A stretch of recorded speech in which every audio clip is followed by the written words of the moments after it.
It's about fasting. It says, my question is about fasting and prayer. Does it really matter when one starts a fast and when he stops? Of course, you got to stop somewhere and you got to start somewhere, okay?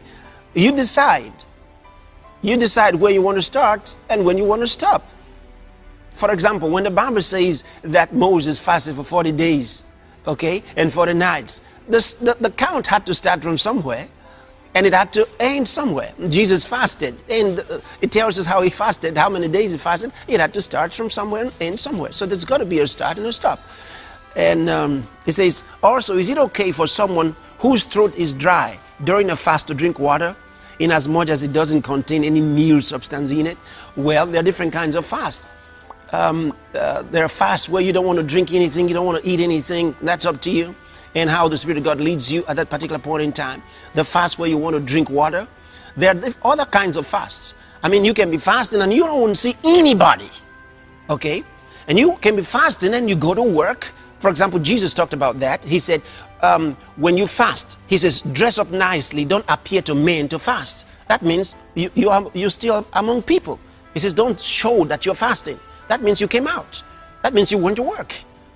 Okay, so that's a kind of fast. You're fasting, but you're going to work. You're doing all the nice things you've been doing, and people don't know you're fasting, except those who are fasting with you. If it's not personal or private, see. So, but there are other kinds, like I said, where you just want to be alone, and you're fasting from the TV shows, no TV, no phones, no anything. You know, you're just with the Lord.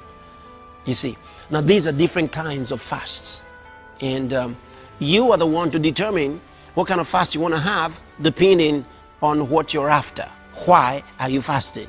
So that will determine the gravity of your fast, the seriousness of your fast. Now, that doesn't mean, because of the term I just used, that doesn't mean that some fasts are more serious than the others.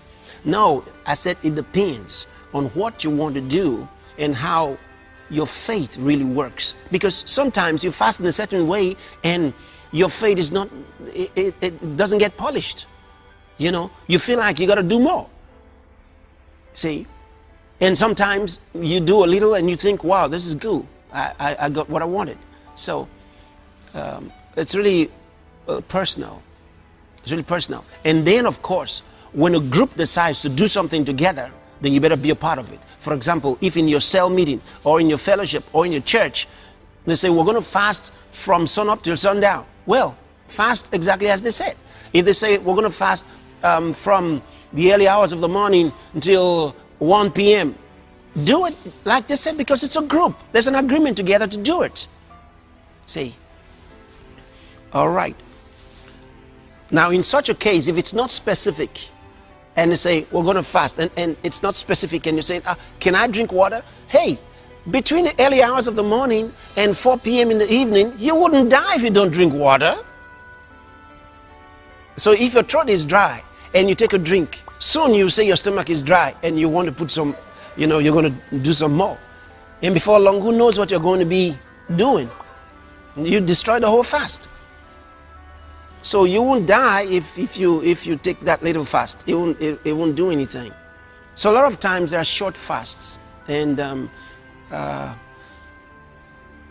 don't think that should be a problem to you. Somebody said, what about if you're taking drugs and the doctor said you must take these drugs and you're fasting? Well, maybe one of the reasons you have to find yourself taking these drugs is because you didn't fast in the first place. See, maybe if you were fasting the right kind of fast, you would have not been taking these drugs. But then I know that there are sick people who can't even eat. They are fasted. You see, they can't eat anything. And just because you're not eating doesn't mean you're fasting the kind of fast that we're talking about. Okay? Spiritual fast is more than not eating. It's about meditation, prayer, consecration. All right? That's what it's about. So you don't just stay off the meals. You put your heart on God and on His Word, and fellowshiping with the Spirit of God.